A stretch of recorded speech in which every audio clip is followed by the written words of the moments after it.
Aduh,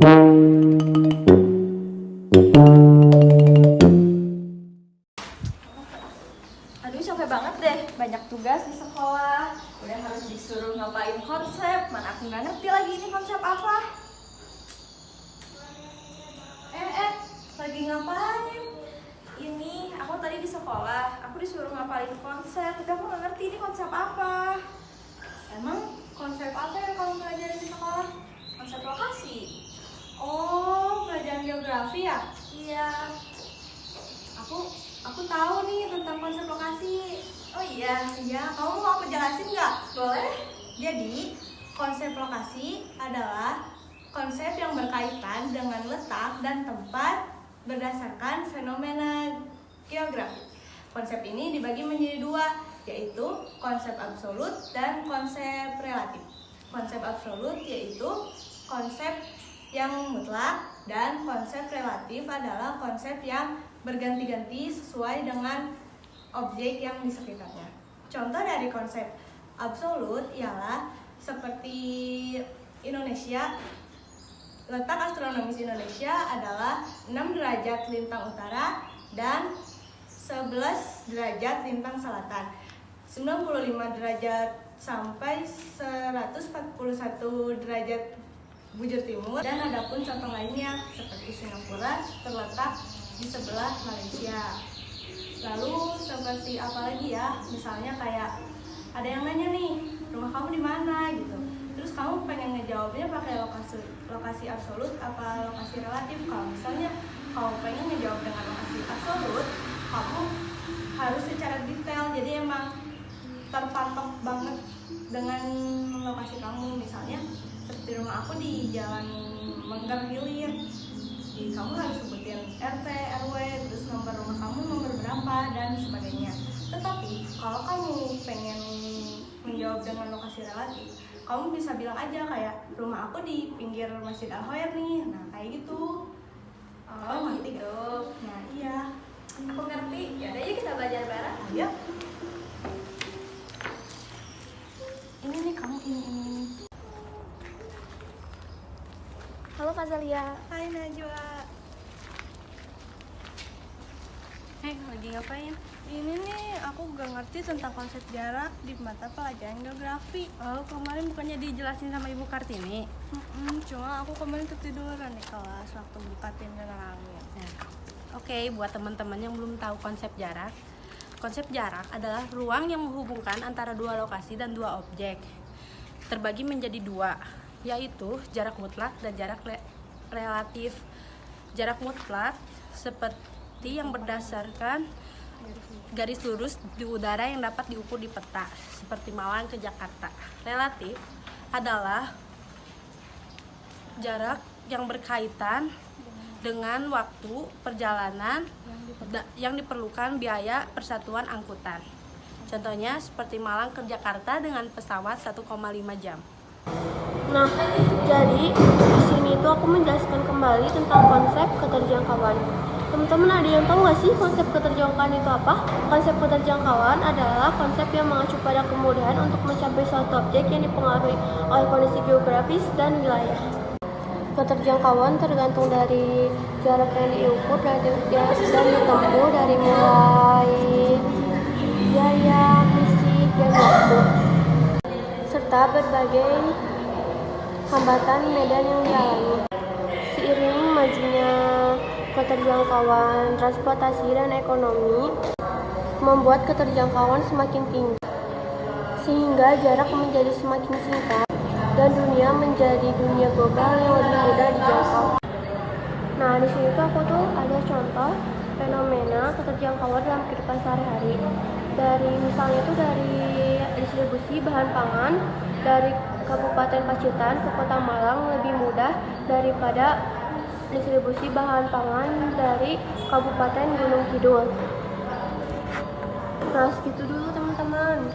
Jadi itu adalah konsep dari keterjangkauan. Kalau konsep keterjangkauan, kalau konsep pola kamu udah ngerti belum? Udah dong. Jadi, konsep pola artinya berkaitan dengan persebaran fenomena di permukaan bumi, baik fenomena yang bersifat alami seperti aliran sungai, persebaran gratis, jenis tanah dan curah hujan, maupun fenomena sosial budaya seperti permukiman, persebaran penduduk, mata pencaharian, dan juga jenis perumahan tempat tinggal. Dengan adanya konsep pola ini akan lebih mudah diketahui oleh banyak orang. Pada konsep geografi, kita akan mempelajari pola-pola dan persebaran fenomena, memahami arti serta berusaha untuk memanfaatkannya. Konsep pola merupakan bentuk interaksi manusia dengan lingkungan atau interaksi alam dengan alam maupun sosial budaya. Contohnya seperti pola aliran sungai terkait dengan struktur, geologi, dan jenis batuan. Pola pemukiman penduduk terkait dengan sungai, jalan, bentuk lahan, dan lain sebagainya. Ya kan, aku udah tahu? Iya, kita hebat banget ya. Semoga aja besok presentasi kita lancar. Amin, semoga ya.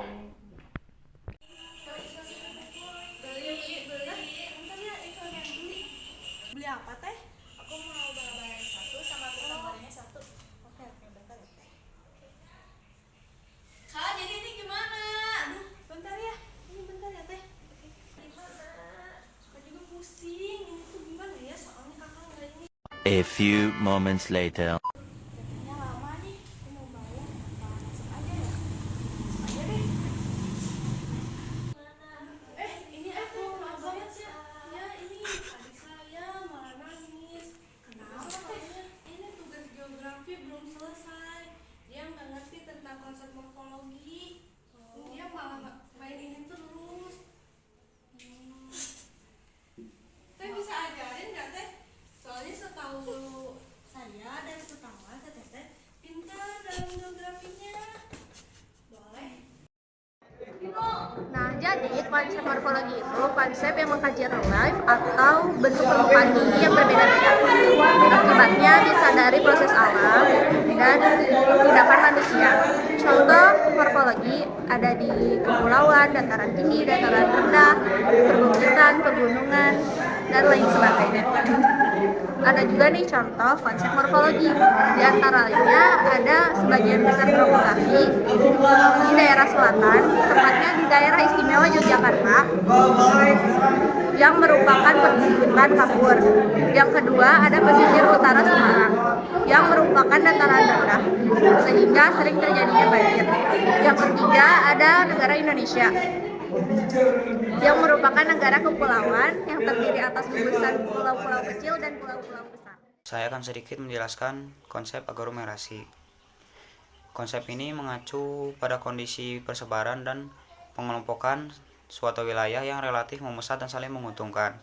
Misalnya daerah industri yang menunjukkan adanya pemusatan dan pengelompokan di kawasan industri.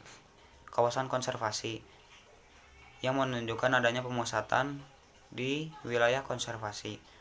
Misalnya kawasan konservasi tanaman bakau. Saya akan menjelaskan konsep nilai guna.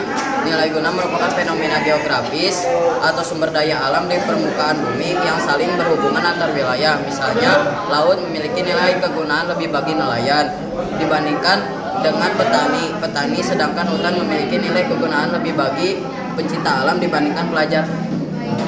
Terima kasih. Kamu tahu gak konsep interaksi atau ketergantungan? Kurang paham, tanya aja ke AB. AB? B, apa konsep ketergantungan itu? Adalah hubungan timbal balik antara dua wilayah atau lebih yang dapat menghasilkan fenomena, tampilan, dan masalah baru dalam hal interaksi. Contohnya orang kota memerlukan bahan pangan dari orang desa, dan orang desa sebaliknya memerlukan pemasaran dari orang kota. Oh gitu, makasih AB. Saya akan menjelaskan konsep diferensi area. Diferensi area sesuai dengan karakteristik antar wilayah di permukaan bumi. Konsep diferensi wilayah digunakan untuk mempelajari perbedaan fenomena geografis secara antar daerah dengan daerah lainnya. Contohnya, jenis tanaman yang dibudidayakan di dataran tinggi akan berbeda dengan jenis tanaman di dataran rendah. Konsep ini juga dapat digunakan untuk melihat jenis mata pencahariannya. Misalnya, penduduk yang tinggal di pesisir dominan bermata pencahariannya sebagai nelayan.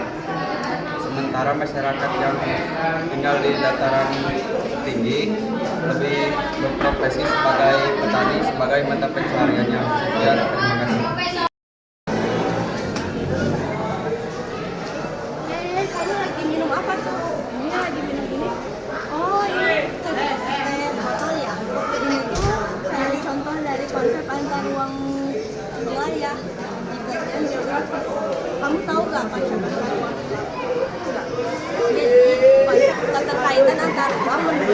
keterkaitan yang tersebar antara fenomena satu ke fenomena lain, maupun fenomena fisik ataupun non fisik. Contohnya seperti minuman ini. Minuman ini diambil dari teh yang berada di pedesaan dan dipasarkan di kota. Jadi orang kota memerlukan teh dari pedesaan, sedangkan orang desa memerlukan pemasaran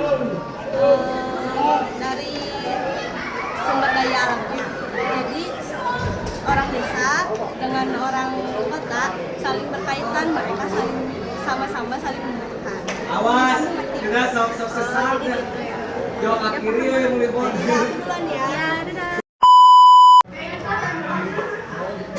Kamu tahu nggak konsep interaksi tahu lebih yang dapat menghasilkan fenomena? Contohnya orang desa membutuhkan. Contohnya orang